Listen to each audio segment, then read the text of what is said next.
Hi everybody, this is Tom Grisak. I'm here with Tony Prutch, who is, without question, the most popular, prolific builder out here in Fairview and Lucas. And I meet with Tony about every 3 or 4 months just to stay on top of what he's doing. And every time I come in, I'm just absolutely baffled because he's running at such a speed it's hard for me to imagine. But I'm going to be talking about his product, what he's facing, the challenges he's facing. And this is Tony. Hello. And then 2 of our agents are here also. Why don't you go ahead and introduce yourself? Hi, I'm Alice Robinson. I'm Christy Seemeyer. And then Casey is, go ahead. I'm Casey Gerwer. I'm the sales manager at GM. Casey's fabulous. She's kind of the glue that holds all this together. I always say behind every good builder is a great manager, and I think that really shows true. She really is. In our setting. For sure. We've worked with Casey on, and you never have to worry about something getting done or something falling through the cracks. She's just amazing. I get everything done because Casey gets to do it for me. Yeah. Well, I see that Casey received a 20. But Casey was showing us an award that you guys had won. Explain that, would you, Casey? So we were finalists.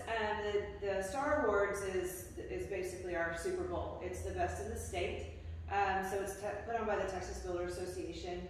We had the most nominations out of any builder, production or custom, in the whole state, which was 24 nominations. And our biggest one that we want the most is the Custom Builder of the Year. We were nominated for that. So the categories range from having 2 finalists to 10 finalists. So we'll see where we end up, but we are super proud of.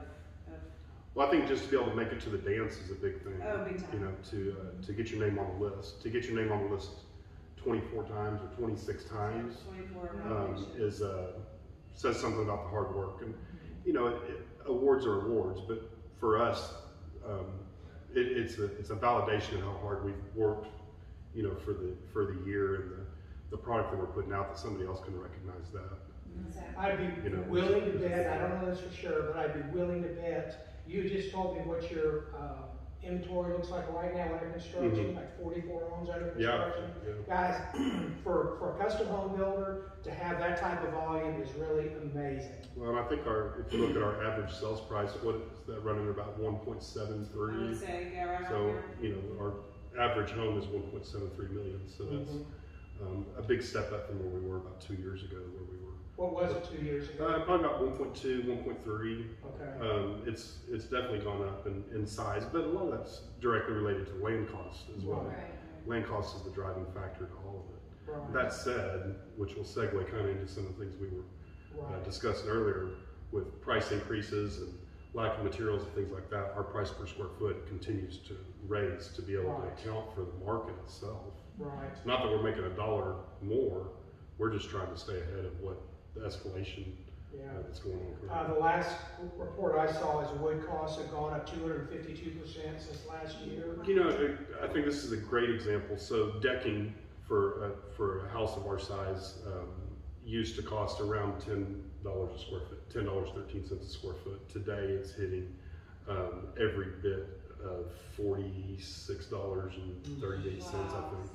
So it's got to be done. It's not like you have a lot of choices. Yeah, I mean, just on a lumber package, you're looking at a $70,000 increase just for the lumber material. That doesn't count, you know, sheetrock. That doesn't count concrete. That doesn't count electrical and insulation. All the other price increases that have happened. But that's just for the decking on a house. Wow. Casey, let me ask you a question. When people call up, you know, they're frustrated because their home, you know, should have been completed a month ago, and we all know what weather's done. I mean, this has been a year to remember. Who takes those calls? I mean, do you have to just kind of, you know, we all team up. Make them feel better that it's nothing personal, it's not you? During a build, their point of contact is their their project manager, but generally, you know, obviously, like, we thrive about customer service too. There's something to be said where we can talk to these people. They've known us from the beginning. We were their first step into the door. We just explained to them there's so much out of our control, and everything that we can control, we are doing everything we can to make it happen. Right. But we're just going to continue to stay on top of it. What we do, what Tony does, what Zach does, and all of our people here do, they make sure we stay one step ahead. Right. So, you know, we kind of try to project things that are going to happen. Okay, we hear this is going to happen. So instead of making big changes and having people wait longer, we move up something that would have normally been in phase 6 of our build schedule. We've moved up to phase 2. So we're just trying to adjust every week on the fly. Yeah. Really. And I'll expand on that a little bit too. The build cycle that we've been running is about 90%, and that's based on a 151-day construction schedule, not counting weekends and holidays. That's dropped almost 25% today, so we're hitting at about a 70% production cycle. So that's a big number. That's directly related to lack of materials and things like that. You had shown me a spreadsheet before the interview started how you keep close. When I've seen your systems, it's amazing. That's the only way you can run at the pace that you do, but you're so on top of everything. But you showed us a spreadsheet beforehand that when one home gets behind, you can see it in yellow, and that's the home that you try to catch up with first. Correct. So this is the spreadsheet that you're talking about. I won't be able to read it from the camera, but I think it gives a real good example of, currently there's 46 homes that are under production. The items in yellow are the tasks that we're concerned about. Okay. So our philosophy is not to build a house in 120 days or 8.5 months or whatever the number is. It's to maintain somebody on the house every single day. Mm-hmm. So if you constantly have movement on the house, you're going to build the house faster than you would if you're not scheduling it or projecting out your schedule properly. So part of my management cycle is to manage the items that are not being done, and what can we do to anticipate those items coming up and task people to making sure that those items are being addressed properly, faster. And today it's about two things, and today it's about windows, today it's about lumber. Mm-hmm. So not only do we have a huge swing in the cost of lumber, but we have a huge swing in the availability of lumber. Mm-hmm. So what do you do to offset that? And that's where number one, you have to anticipate it coming, and then you have to adjust your schedules accordingly. So today, at the time where the plans are complete, we're ordering our lumber packages, we're ordering our windows, we're ordering brick, we're ordering shingles, those kind of things. Where before we could get them in 2 weeks, today it might take 6 to 8 weeks to get it. What's the hold up with windows? I heard that about lumber. Windows, basically, they ran out of vinyl. Oh, wow. Well, why did that happen? Well, the vinyl plants, froze up during snowpocalypse. So it's all these unforeseen things that normally you just don't have. But today we're dealing with weather and snow and electricity and COVID and all these things, and we just don't have the people to provide the materials. I've got the labor. Yeah. We worked very, very hard to create a loyalty in our trade base, which is helping us more than it would other people, but it's still tough. Tony, you had said that your build time, I know you're saying now it's how long? Yeah, so currently we're running at about 11 months. Okay. Give or take a couple weeks. Prior to the snowpocalypse, we were running at about 8.5 month cycle time. Okay. That's from the time we contracted and set forms to the time the customer moves in. Okay. And so we're seeing about 30, 45 day loss in time. There's a lot of things you can do to make up for that, and that's where that report I was showing you earlier, if I know what our stuck homes are, homes that haven't moved within a week, if I know what those are, is I can subordinate enough manpower after we get through that item to be able to make up some more time. So let's say that a house has been stuck for 4 weeks. We might not be able to make up 4 weeks of time, but we can absolutely make up a week or two of time. We can stack, plumbing, HVAC, and electrical, to go in at the same time, pick up a week's cycle time. We can, look at a couple other things, and be able to take that 4 week cycle time and move it down to a 2.5 to 3 week cycle time very easily just by, field, work that we do in the field. Right. The other thing is just to be more accurate.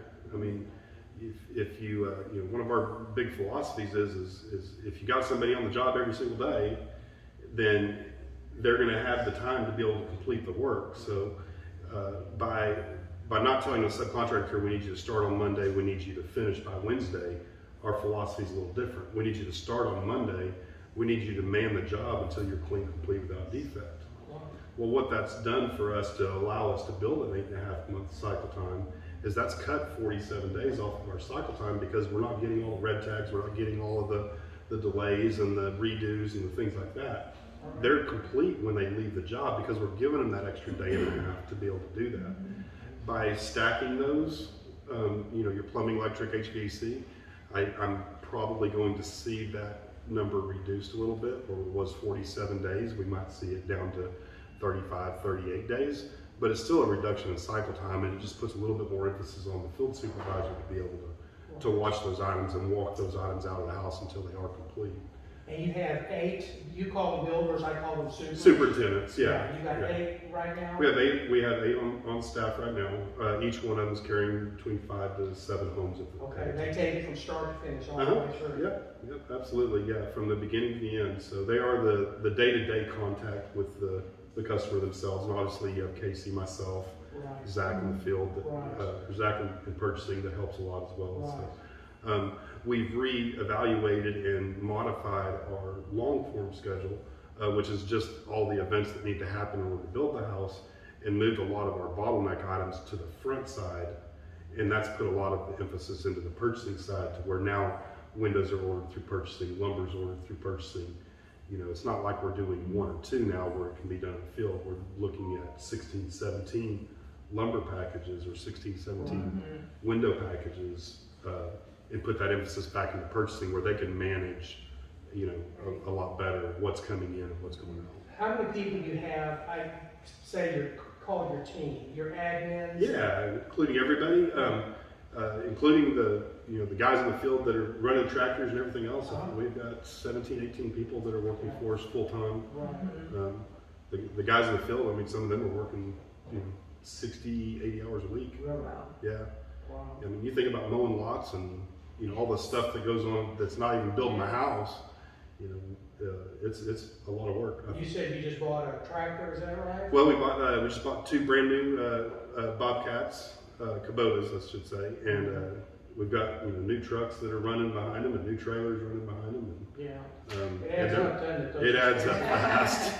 It's a moving target. It sure is. Yeah. Well, I certainly, I keep looking for signs this market's going to start slowing down, but I have not seen one indication. Well, I think that's a great thing to talk about.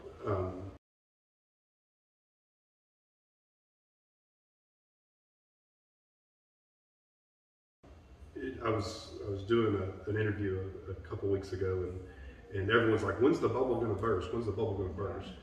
This isn't a bubble. Yeah, I don't think it's a bubble. Okay, this is a reset of the market and a lifestyle, and a reset of the lifestyle. When you have those 2 things together, this is the new normal. And I was talking to them about, we were talking about the resale market and how much, the bids are coming in where you put a house on the market for $300,000 and it's selling for $340,000 and all that.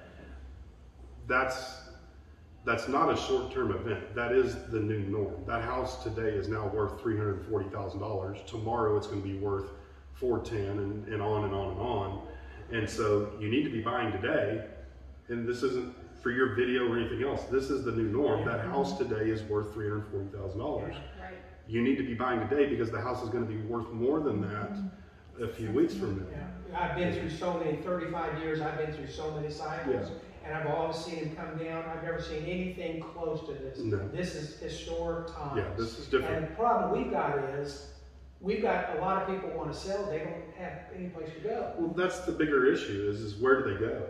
When you have builders that have a lack of inventory, you have, the existing market that has lack of inventory. It's hard to get that moving. So until we can, normalize on the material side and get the development caught back up to where we have the land to build it. Today we're developing our own properties. I mean, we have 3 new properties that are, through P&Z and through council that we're putting on the ground, but that process is a 6 to 8 month process in its best scenario. So to run out of land as quickly as everybody has run out of land, you don't replenish that easily. The land is there, but to get it developed, to be able to build on it, takes time. Have you heard the term lumber truther? Mm-mm. I ran across that last week. Especially by home builders, there's a theory that the lumber business is intentionally not ramping up like they could because their profits are so strong. They don't have to ramp up. They don't have to bring on additional people. I can see that happening. It's a manufactured inflation of prices. I don't know if it's true, but they've got a term for it now, so maybe it is. I think there's probably a lot of truth to that. But I also believe that there's a lot of big builders out here. You look at the Hortons and, you know, and some of these bigger weeklies and some of these national guys, they have the ability to make change.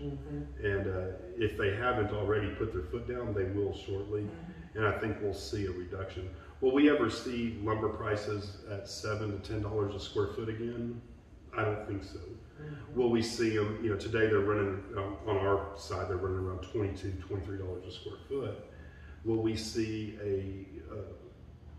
I'd like to say $12 a square foot. I don't see that happening. I think it's been closer to $15, $16 a square foot.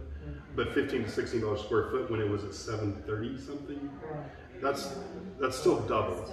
You know, that's still a lot of money, especially on a home, you know. What do your customers say? I mean, those costs have to be passed on to your customers. How do they handle that? Well, and that's the real issue that's in front of us today, is that a home that's sold, or let's say that a home did a pre-construction agreement. We have 42 pre-construction agreements today, not counting the homes that are about to start or the homes under construction. Well, let's just say that those homes did their pre-construction agreement at $155 a square foot. Well, today we're at $185 a square foot. So one of two things has got to happen. They either have to reduce the size of home that they were going to get, or they're going to have to accept the price increase.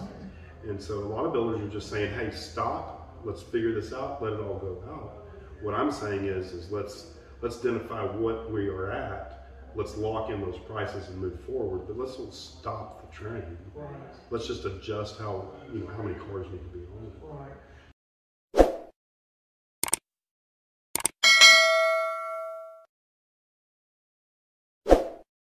By the way, Tony is the first and only builder I know. I'm asked all the time, what does it cost to build a home? And that's like saying, how much does a car cost? Sure. Because there's so many things that go into a car. But Tony was the very first builder that ever told me, and this was a long time ago, I think you were like 145. Yeah. He said, I can build a home, you know, hardwood floors, nice finish out, granite all the way through. I can build that for 145, not including the lot, the land, the home itself. And that was easy for people to understand. Okay, I need 5,000 feet times 145 plus the lot. I know what it's going to cost. So still, I don't know if any other builders are doing that, but now you're saying about 180 foot, 85 a foot for construction of the home. Good quality home. Yeah, that's with all the nice stuff in it. That's thermal appliances, they use baseboards, finish out like what we're in, you know, here today. Now, if you look back at that, you know, when we first made that comment, today I can manage on a daily basis, how much does my house cost? How much is my house going to sell for? The difference between the two, I call it Tony math.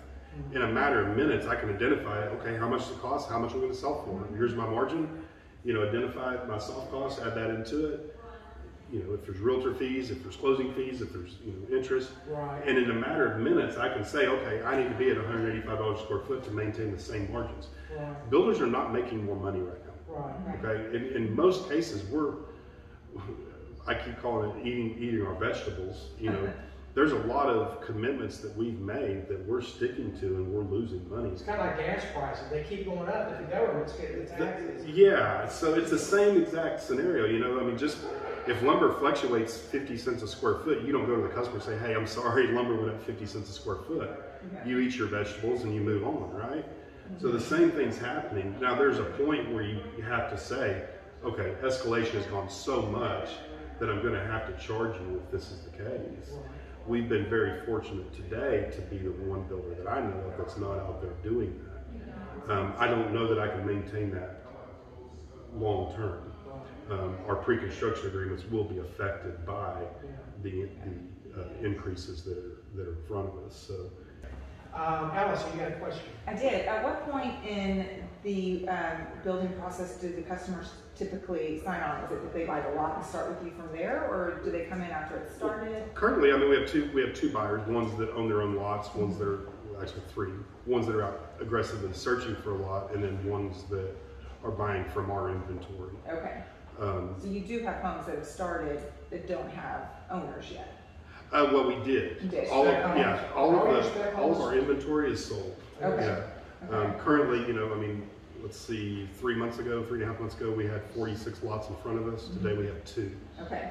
Oh, wow. Yeah. So you're building you have 2 new projects going on. I have 3. Right. Oh, 3. I've told everybody about 2 of them. There's Oh, one that's There's There's 3.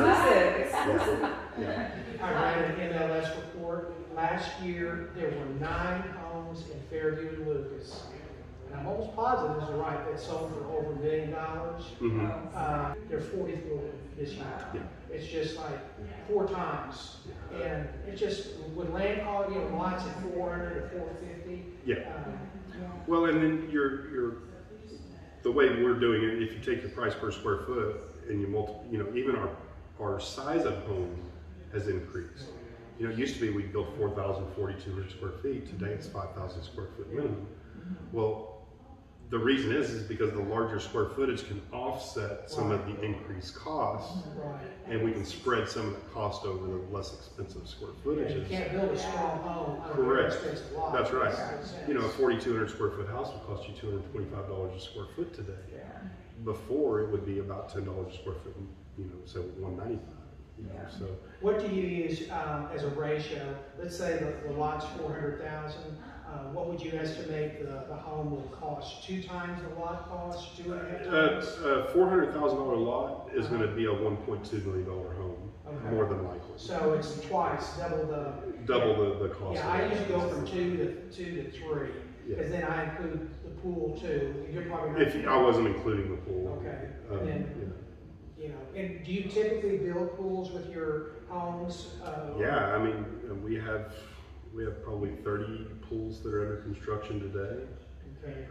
Obviously, I own the pool company, but I would say every bit of 9 out of 10 homes that we build are getting a swimming pool today. Okay, I would think so too. Which, you know, has its own issues. Who would think that today you have to be worried about finding a heater Finding or a a pump? heater. Yeah, Or in Texas, right? we're still putting out our equipment for our pool. So we have 3 girls in the office that every morning when they come in, they order a pump, a valve, and a heater, and everything's on allocation with pools now. So So you don't order one at a time? yeah, and we're ordering them out of Oregon.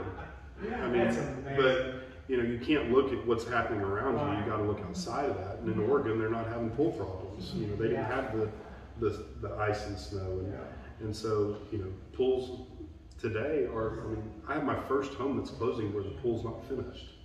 You know, we typically are clean, complete, without defect, meaning we're 100% done. I've always prided myself on being able to say, hey, just jump in the pool and point to the movers where you want the stuff to go. I can't say that today. Yeah. And it's just a whole new. It's frustrating when things are out of your control. You want to do everything right, and sometimes you just can't. Yeah. You just got to ask people to try to understand. I was going to ask that, are the buyers understanding for the most part? I think the buyers are more understanding than we even give them credit for. I think that, you know, in the back of their minds, I mean, they understand what's going on. I mean, this is a national issue. This isn't, you know, a Lucas issue or a Fairview issue or even a Texas issue. This is happening everywhere.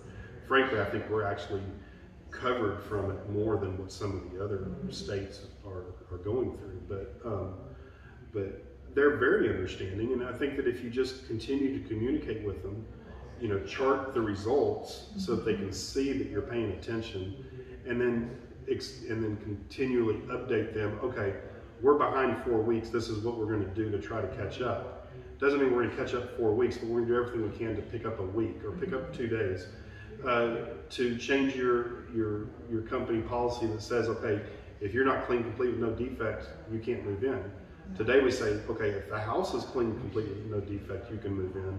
We understand we still need to put the fence in, we still need to build the pool, we still need to landscape the backyard, but help them and be cognizant of what they're going through as well. I mean, when they have movers coming in from, out of state and they can't change the truck. The truck's on its way, and it's rained for 2 weeks. What do you do? And the answer is you be human. Right. You listen to what it is and you try to come up with something that's going to work for everybody that protects them and us. So, the customers don't want to move into a home that's not complete, nor do we want them to move in and we be in there working. That's not a healthy environment. It's just not. They don't need to know who the plumber is unless they have a leak. They don't need to be hooking up the kitchen sink and say, "Hey, Mr. Plumber, good to meet you. When are you gonna be done?" 2 weeks.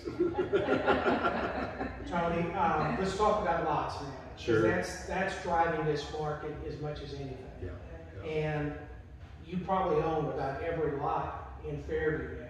I don't know if it's every single one, but pretty close to every lot. If I don't, there's a reason why. You haven't been able to buy it. Yeah, either I haven't been able to purchase it yet, it hasn't come to my attention, or there's something really, really wrong with the lot and we need to talk before anybody buys it. So you've got plenty of lots. They're not all ready for build, but you've got a pipeline that's coming online, which is important. We have a pipeline. We have Stoddard property, which is the 30+ acres that's on Country Club Road. I also bought the 10 acres, which is the Pazuli property that's right next to it. Okay. Those have been through planning and zoning for the zoning portions of it, and through P&Z on the subdivision design and been accepted. Okay. Goes through council this week. The first Thursday of next month. And that was a long, drawn-out process. Yeah. So a typical builder needs to be looking at least a 1.5 to 2 years in advance to determine where the lots are and what they need to be doing, and then being able to secure those through that time frame so that they're ready and you're not running out. And get those owners to sell. The Stoddard property, I worked on that for every bit of a year plus. And those are ready to start building in about November or December? At least maybe sooner. So our goal is we've got some good guys that are behind us that are willing to put the work in. So like Stoddard property, I want to say is 14-15 lots, 2-acre property.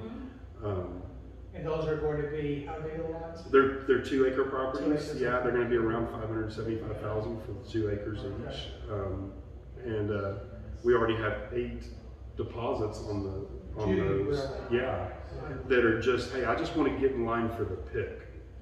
So exactly. $10,000 deposit puts me in line. And we already got 8 of those on the Pazuli property, which will be Daniel's Crossing, which is a neat subdivision. I bought a caboose, like a train caboose. Oh, really? And Danielle is 5 people in my family, my grandbabies and my daughters and stuff. Their middle name is Danielle. Okay. So I bought this caboose. We're going to put it in the front.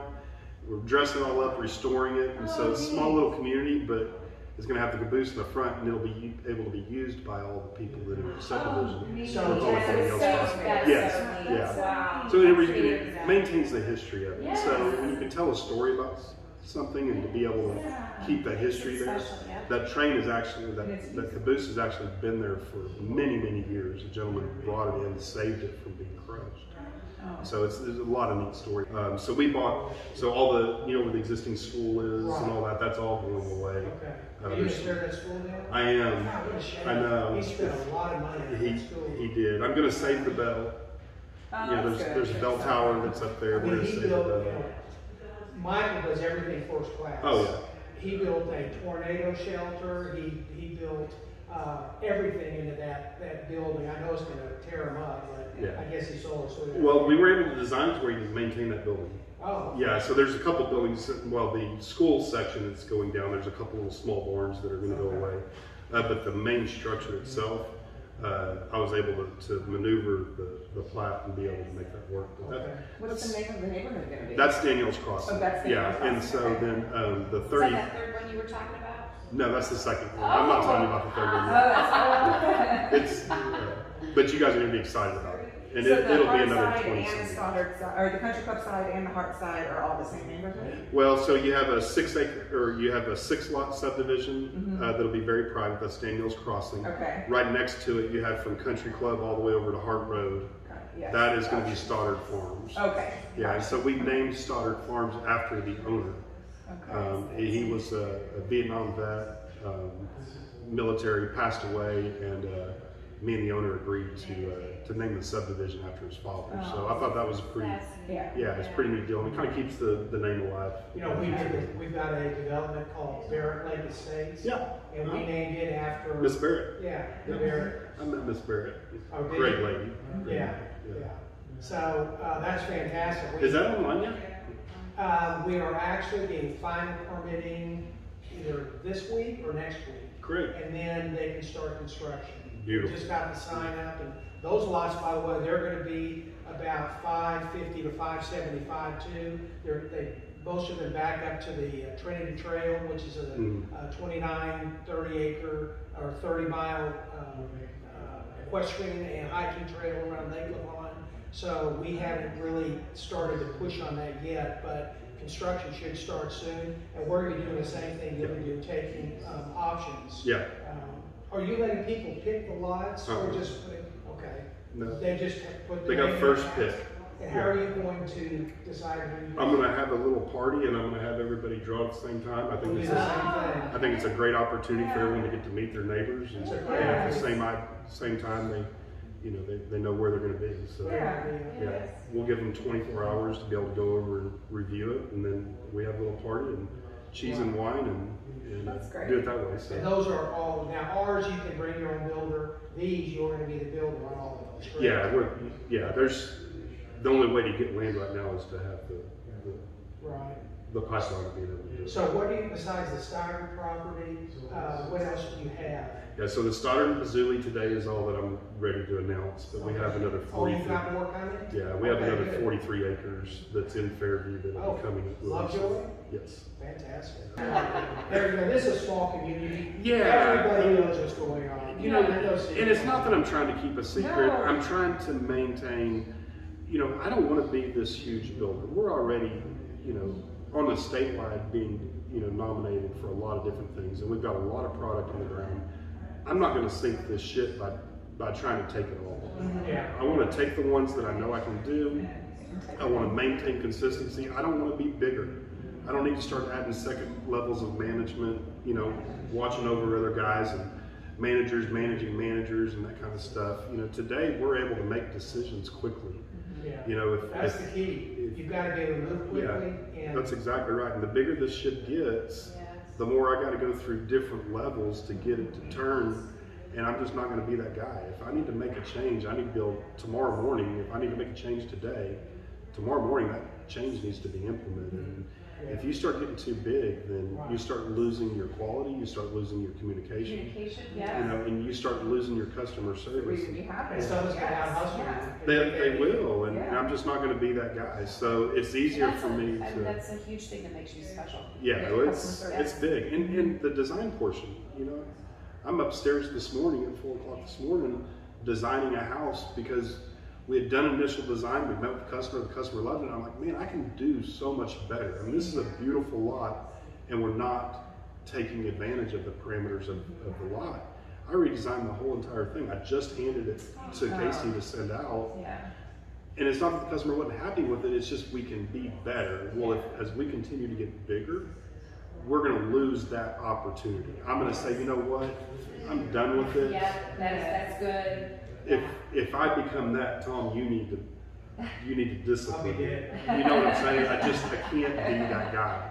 It's too important for me. Do you still do all your design work? I do, yeah. How do you do 44 designs?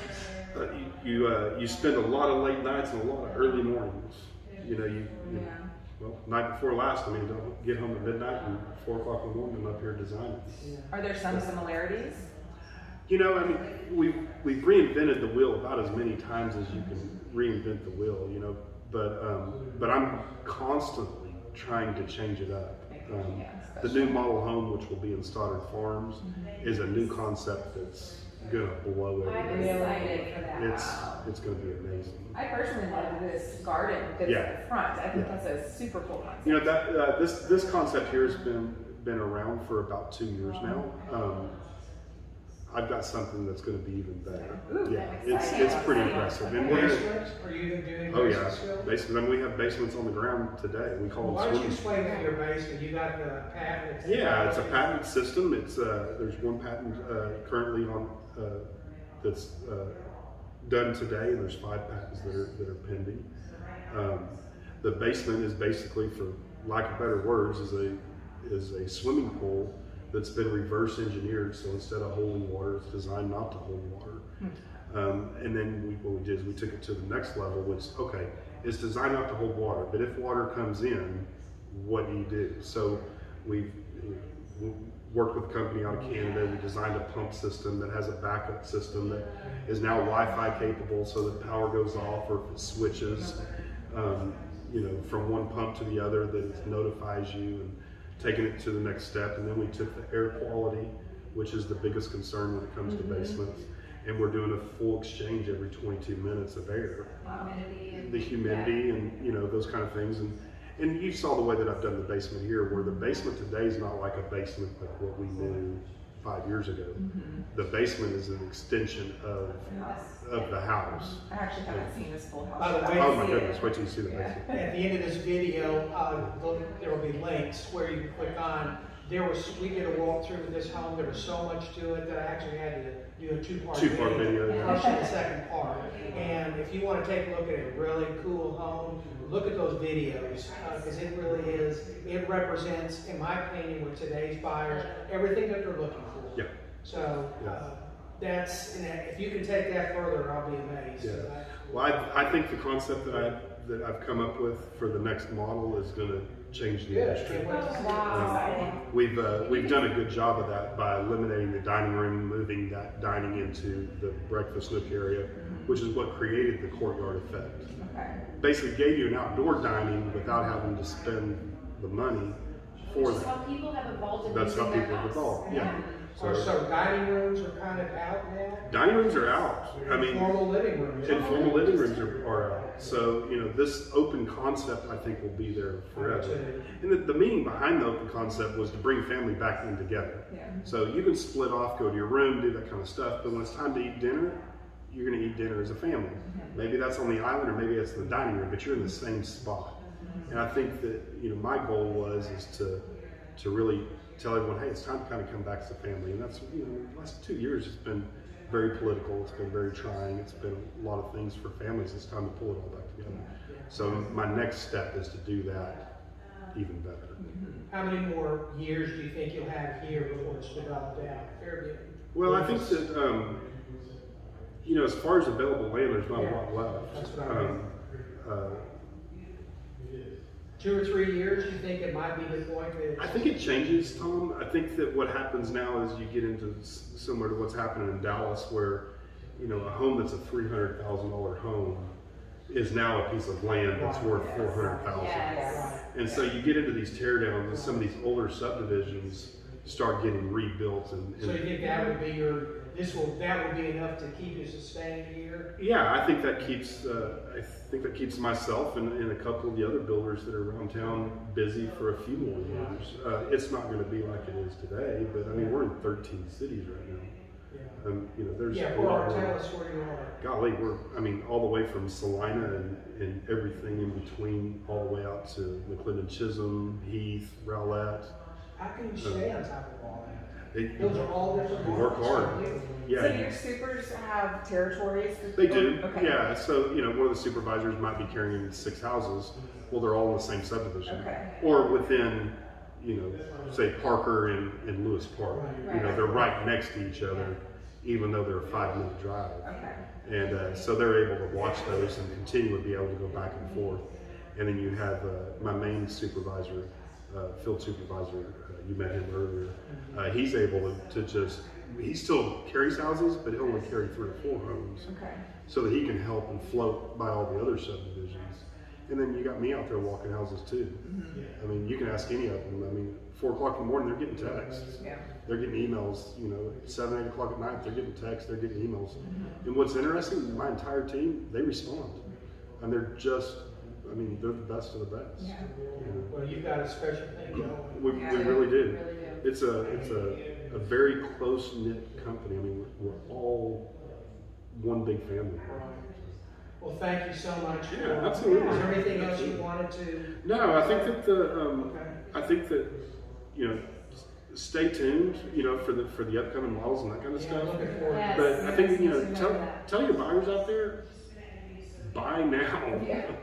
because it's not going to get cheaper. Whether that's with me or an existing market or whatever, I agree. it is not going to. This is not a bubble that is going to stop. Like, you know, it's here today, gone tomorrow. This is a new way of life, and you know, everyone's preparing that if something like this ever happens again, they're going to have everything in their house available to them, so that they don't have to go to the movies. They're just going to build a movie theater. Right. You know, they're going to have a pool table, but they're also going to have a hockey table. They're also going to have a swimming pool and have those kind of things, because they don't want to go into that confinement again. So I think we got control of it. We're on the. Alice, did you have any questions, or Chrissy? No, I'm excited to see and hear about this model home. Yeah, it's. And when do you plan? When is that going to be? Yeah, so that's one of the things that we're working on right now is it's interesting balance, because we have such a backlog of customers. Do we need to build the model immediately, or do we need to just build the houses and then sell the subdivision out? But I think that it's fair.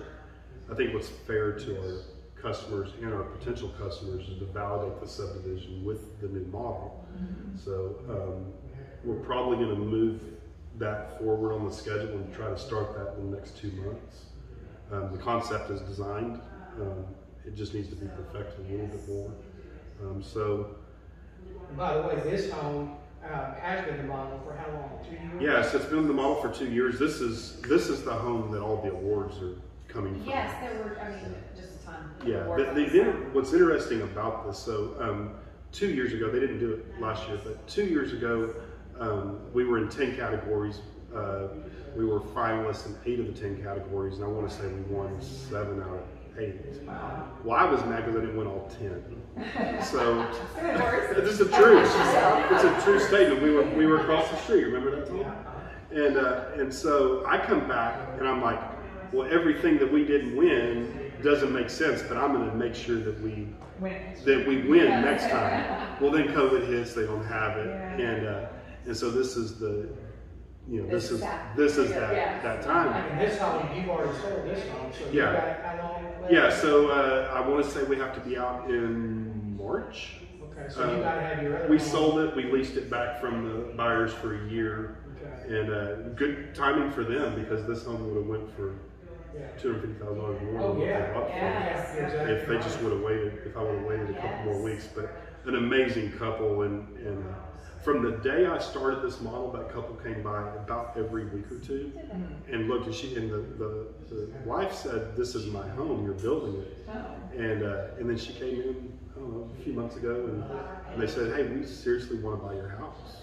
And I'm like, "It's not for sale." And all of a sudden, it's sold. So I asked her one time, I said, Tony, would you sell, if somebody walked in and said, I want to buy this home, would you sell? I said, no, I can't, this is our model. I can't do You know, when I said that, I didn't expect to have 40 plus homes, you know, and no inventory, and having to relocate into a different subdivision. But Well, I've held this home open a few times, and I have had almost everyone come through this house saying, I want this exact house. and that's the I hard won't part. change a single thing. Yeah, that's the part that where it gets tough, is how do you take the same exact thing and make it completely different? Yeah. Yeah, Right. that's- Check all the boxes that you need. Yes, If you exactly. could rebuild this home right now, at today's lot price, what do you think this home will cost? Well, I can tell you based off of one very similar on Blondie June that it would sell for The one about, that you built for Yeah. yourself? I mean, I would say that you'd be in the 5.2 million range. Yeah. Wow. Amazing. You know, that's just based off of And you know, prices. those used to be just astronomical numbers. Who We would've just thought? had a sale in Lucas at 5 million on a 2-acre lot. Right down the street from my house.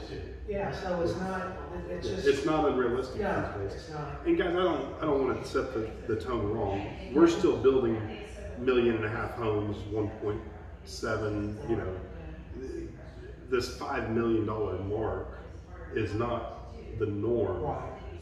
but it's not getting less expensive. Yeah. I mean, a home today that's at $3 million, like this home here, you know, that's worth $3.25 million a couple months later.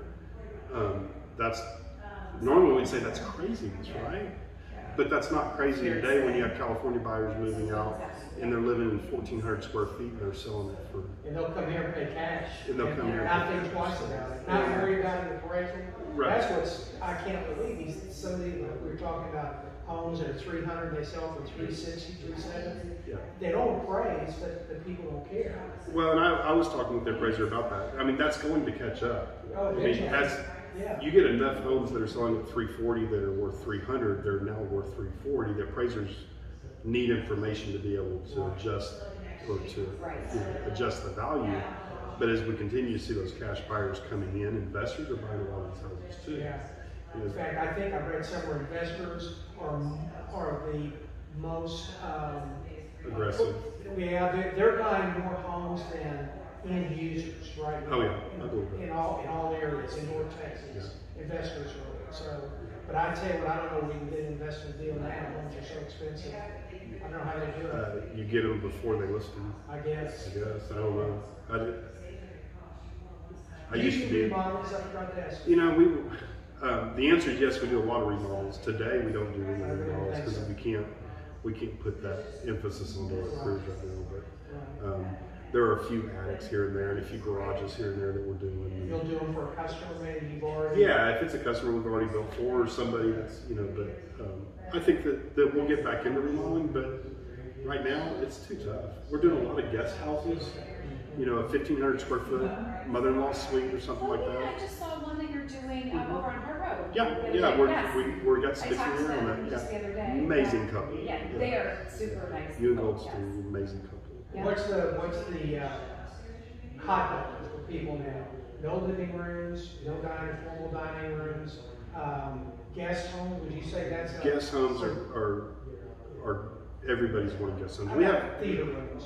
Yeah, well, that's probably 70% yes, 30% down a little no. bit? Yeah, so I think what they're that's doing, true. what they're doing now is they're getting these really large game rooms.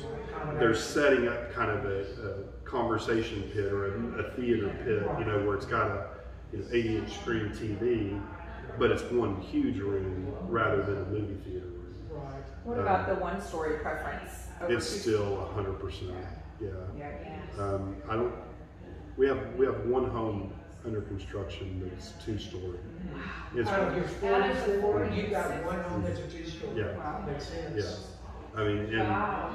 one home. But when I first wanted to move to Collin County and I put my parameters in, there were 0 homes that were 1-story in Collin County. And Right. this was only 7 years ago. Right. They just weren't any available. Yeah. And now they're just the hot. Everybody's tired of the stairs. Baby boomers especially, they're Yeah. tired of walking up the stairs. So, Yeah, it's true.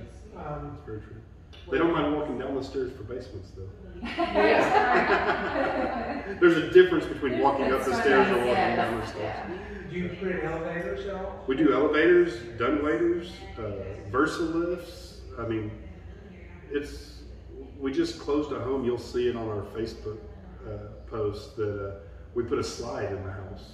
And it's literally it's from this second floor terrace area. It's got a slide where the kids can go all the way down, drops them right into this children's retreat, and then they can go to their room. Oh, that's fun. Yeah, I so saw Jimmy Fallon has one of those. I saw that when he was doing his. I remember that, yeah. From his house, he was doing the that's beginning true. of COVID. That's So- truly custom, right? Yeah, there's not much that we don't do or haven't done. Some of those crazier things are kind of going away as people are just trying to get the space and maintain the price range. But we're still at 3.5% interest rates, maybe lower than that. Yeah. You know. Another reason to buy now. Yeah, I mean, if lock it in. because 30 years from now, I don't know that we're going to see it, and I don't have a crystal ball, but we're kind of spoiled right now. yeah, We're used to that. that's not normal. That's not going to last. Absolutely it can't. The bubble may last if there is a bubble, but 3.5 or that's going to have to start. Well, I mean, look at the economics. It can't maintain that forever. Today, that is what's keeping the economy going and things like that. Right. But as we continue to see gas rise and things like that happen, remember everything in the construction world is petroleum based. As gas prices go up, so does everything else. You wouldn't think about it, but carpet is a petroleum based product. So Tony, would you let them know what your model address is for that? You bet. This is 1680 Jan Marie. That's in Lucas, Texas. And we're open from 10 to 6, Monday through Saturday. And typically 1 to 4. 1 to 4 on Sunday. And that's on Sundays is the Grisak group is usually out here to help and guide you any way they can, whether it be an existing home or new build. They're here to guide you any way they can, answer questions, or just come by just because you want to see the model. It's a beautiful, beautiful place. How about your phone number? Should they call Sure. you? Or 972-400-1291. It's on all the signs. If I don't answer, then Casey will. And if neither one of us happen to not answer, we return all the phone calls before the end of the day. Tony, thank you so much. You're welcome, guys. Really enjoyed you guys coming by today. Thank you. It's great to see you all again. Perfect. Great interview. Which one is good? Are you one of those people that operates on 4 hours at most, it sounds like. Yeah, typically about 4 hours. I heard your sleep works in 4 hour increments, and I've heard that there's 4 hour people. There's 8 hour. You go to bed, person. you go to sleep when the stress takes over, and you wake up when the stress takes over. So it gives you about 4 hours of sleep. Do you sometimes think, how in the heck did I build this operation? You ever sit back and realize what you've done? I never set out for this to be the company that it is today. I wanted customer service. I wanted the one-on-one environment, but I never intended to build more than it. Just happened. It just happened, and a lot of it was built for doing the right things for the right reasons, not because you were trying to make money. But Well, that's what makes you special, and that's what really builds a business like that. well, that means a lot. I really appreciate that. You move quick. People get their homes built. They don't want to wait a year and a half to get their home built. They don't have to. Well, and you think about waiting a year and a half. You have a kid that's in a freshman year. You're waiting a year and a half. He's moving out in a year and a half. So you have to build quickly and not let time lapse, because life-changing events are happening with that family as you're sitting there building the house. So how many did you bust outs did you say you had? How often has that happened? oh, currently if we have for this year 1, and that was. Do you all know what a bust out is? No. Was it? Someone puts a home under contract, you start building it, and then they back out of it. Right. Oh. Yeah, we had one this year, and honestly, that was the right decision for both of us. We sold the house. I think Heather sold it in 15 there was years. that. It was that house. So she sold it. Well, I want to say it was in 15 years. Yeah. And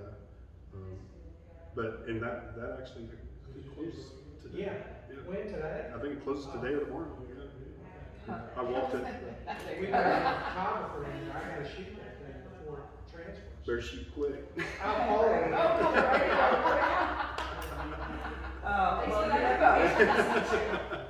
I was so excited to meet you. Your reputation. Hey, thank you so much. Really appreciate it.